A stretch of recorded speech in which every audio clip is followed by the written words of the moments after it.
Oke, bismillahirrahmanirrahim. Assalamualaikum warahmatullahi wabarakatuh. Teman-teman, hari ini kita akan belajar mengenai pendidikan keluarga pada 1000 HPK. 1000 HPK itu hari pertama kelahiran. Oke. Next slide. Apa itu 1000 HPK? 1000 HPK dimulai ketika janin masih berada dalam kandungan dan berlanjut hingga anak berusia sekitar 2 tahun. Jadi kurang lebih datanya bisa dilihat di sini, teman-teman. 270 hari dalam kandungan plus 730 hari atau usia 0 sampai 2 tahun. Gizi dan stimulasi merupakan dua hal yang diperlukan agar anak bertumbuh kembang optimal. Jadi gizi adalah zat yang dibutuhkan anak, kemudian dan seterusnya. Stimulasi adalah pemberian rangsangan untuk mendorong anak agar mencapai tahapan perkembangan sesuai usianya. Jika anak tidak mendapatkan asupan gizi yang cukup dan stimulasi yang baik dalam waktu yang lama, anak berisiko mengalami stunting atau gagal tumbuh dalam berkembang. Nah, istilah stunting ini mungkin teman-teman banyak sekali ketahui ya dari media massa ataupun media lain, karena bahasan stunting ini bahasan yang cukup strategis yang sekarang dikembangkan oleh Kementerian Kesehatan, terutama fokusnya pada keadaan ibu dan anak, atau bahasan di pendidikan anak usia dini kalau di Kemendikbud. Nah, kita masuk dalam pembahasan stunting. Apa ciri stunting dan apa penyebab stunting? Menurut WHO, stunting adalah kegagalan pertumbuhan dan perkembangan yang dialami anak karena kurang nutrisi, terkena infeksi yang berulang dan lain sebagainya. Jadi anak yang mengalami stunting yang paling terlihat adalah tinggi badannya lebih pendek.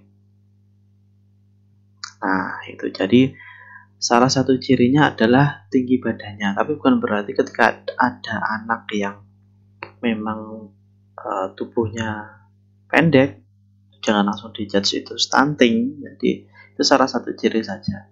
Yang lain banyak yang tidak terlihat. Penyebab stunting apa sih? Dalam kerangka konseptual yang dikeluarkan oleh WHO tentang stunted growth and development, penyebab mengapa anak bisa sampai kekurangan gizi kronis sehingga gagal tumbuh dan berkembang bisa bersifat multifaktor, macam-macam, nanti kita pelajari bersama.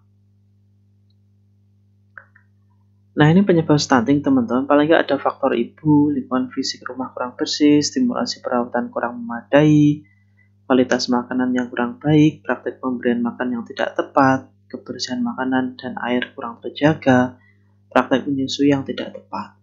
Nah, ini teman-teman bisa baca sendiri ya, lebih detail. Misalkan kalau faktor ibu ini, ibu kurang gizi dari masa sebelum hamil, kehamilan, menyusui, dan lain sebagainya.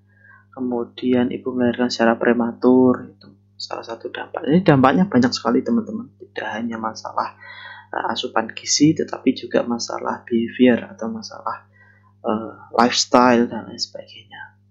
Kemudian kualitas makanan kurang baik, gizinya rendah, kemudian praktik pemberian makanan tidak tepat, memberikan tidak cukup atau sering porsi makan kurang, kebersihan makanan, dan praktik menyusui dan lain sebagainya.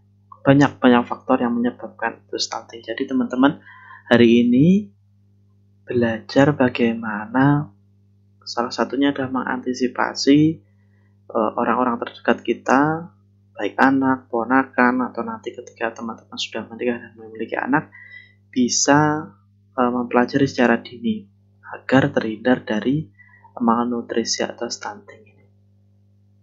Ini yang terakhir, faktor infeksi klinis. Nah, saya kira itu teman-teman. Jadi teman-teman nanti hari ini belajar pendidikan keluarga pada 1000 HPK ini akan berlanjut pada pertemuan setelah UTS atau pertemuan yang ke-9 setelah UTS. Jadi ini rangkaian, teman-teman. Jadi setelah ini nanti lanjut setelah pertemuan ke-7 ini kan, pertemuan ke-8 biasanya UTS. Pertemuan 9 nanti akan melanjutkan ini. Stunting itu bagaimana pencegahannya dan lain sebagainya. Akan banyak lebih detail. Tapi paling nggak teman-teman akan bisa belajar faktor-faktor penyebab stunting supaya nanti ketika teman-teman menjadi seorang ibu atau kebetulan saat ini sudah menjadi ibu, informasi untuk keluarganya, saudaranya, dan lain sebagainya, supaya anak-anak Indonesia atau paling enggak tetangga dan lain sebagainya, orang-orang terdekat dari teman-teman sekalian, bisa terhindar dari bahaya malnutrisi atau stunting. Oke, saya kira itu teman-teman. Sehat selalu. Wassalamualaikum warahmatullahi wabarakatuh.